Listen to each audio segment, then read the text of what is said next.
Polres Jakarta Selatan ini mau gimana dengan terkait apa? Ya, saya hadir di sini karena diundang ya untuk pertemuan untuk perdamaian. Hasilnya mungkin Ibu hasil mediasinya seperti apa? Ya, hasil mediasinya ya kita berawal dengan baik-baik ya.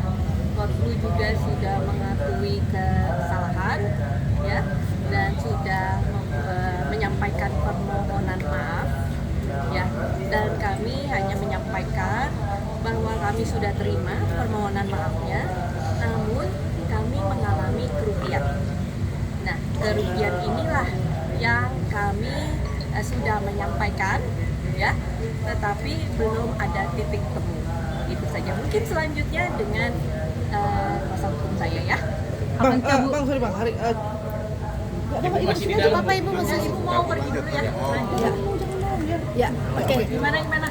bang, jadi sekedar Sebenarnya bukan tuntutan ya. Jadi kita punya internal audit dan sudah diaudit, itu kerugian material itu di luar brand value ada sampai sejumlah 5 miliar. Itu internal audit terkait dengan omset, penurunan omset yang dialami oleh klien kita. Ya, itu by data ya, dicatat by data. Kita tidak langsung menggulirkan nilai, tapi dari data dari orang audit internal kami itu by data. Jadi semua kerugian ini kerugian material.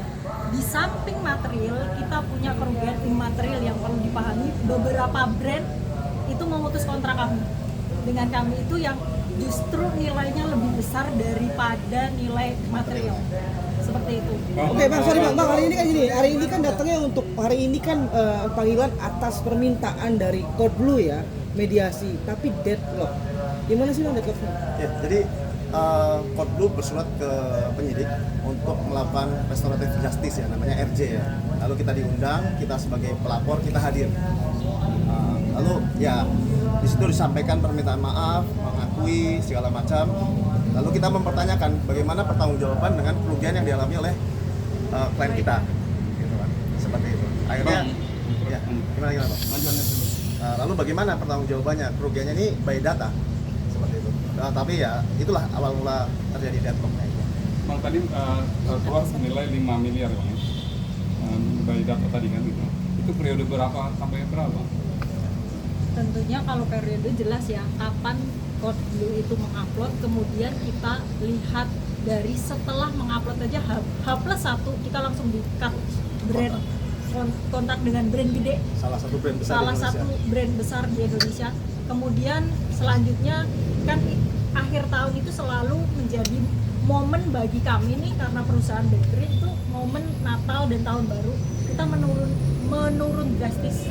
Itu yang menjadi nilai kerugian material dari kami, seperti itu. Ini kan ada masuk laporan juga, mungkin berarti akan lanjut ya setelah mediasi ini. Proses hukum tetap lanjut. Ya. Jadi kesimpulan sore ini proses hukum tetap lanjut. Berapa persen yang tadi dari penurunan yang omsetnya itu berarti 5% itu berapa? Yang 5 miliar itu berapa persen bang? 5 miliar by data, by audit. Berarti persentasenya berapa? Persentasenya Hampir 30%-an lebih. Gitu. Jadi bisa dicek. Jadi kita itu tidak datang dengan tidak membawa bukti, tidak.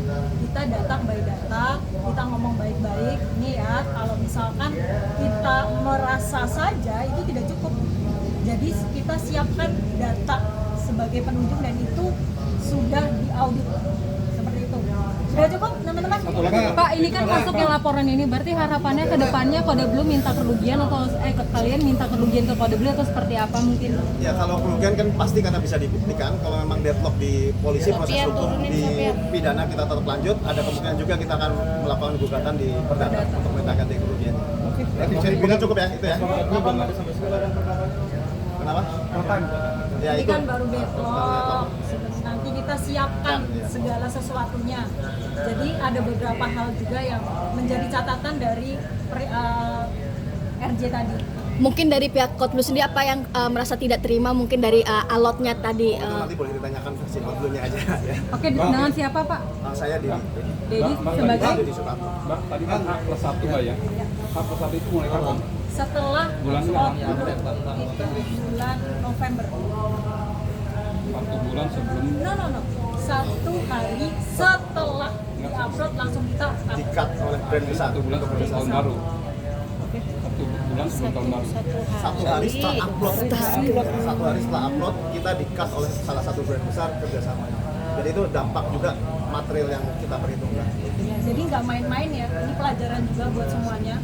Tidak main-main, masalah seperti ini itu bisa berakibat fatal di perusahaan-perusahaan yang direview dengan data yang tidak valid, tidak benar. Ini pelajaran juga. Jadi kenapa hari ini deadlock? Karena kita harus memberikan edukasi yang benar, baik dari sisi hukum atau segi moral. Ya, jadinya kita akan tetap lanjut. Kalaupun besok-besok ada hal baru lagi, ya nanti kita update lah. Kita update ke teman-teman. Bang, tapi ada indikasi. Cukup serahkan ke penyidik lebih lanjut. Ya, Tapi yang Tapi dilaporin dalam UU ITE, pasalnya, UU ITE aja atau ada tambahan pemerasan. lainnya? tadi sempat dibahas ya mengenai pemerasan dan lain-lain. Kita tidak pernah ada laporan pemerasan, itu menjadi catatan ya, tidak ada. Tapi kalau di kemudian hari kita temukan fakta-fakta baru, tidak menutup kemungkinan seperti itu. Tapi dari klien kami sangat amat positif ya tadi. Jadi perjalanan tadi mediasi itu cukup baik, tetapi kan baik saja tidak cukup. Ada konsekuensi yang harus diterima oleh orang-orang yang sudah melakukan sesuatu hal yang merugikan seperti itu. Berarti concernnya tuh sebenarnya di kerugian ya kayak sebenarnya concernnya ya bisa dibilang ya. Ya, kerugian salah satu bagian ya. Jadi salah satu poin ya memang itu real kerugian yang dialami oleh klien kita. Kita mempertanyakan siapa yang mau bertanggung jawab kalau seperti ini. Kalau kontennya memang ternyata tidak benar seperti yang dikontenkan, lalu ini ada kerugian nih. Siapa mau bertanggung jawab atas kerugian ini? Kan Bang, sekarang roda bisnis itu udah mulai jalan normal kembali. belum sepenuhnya. Artinya efek itu masih ada. Efek ini masih ada sampai detik ini. Itu yang, udah ya, makasih.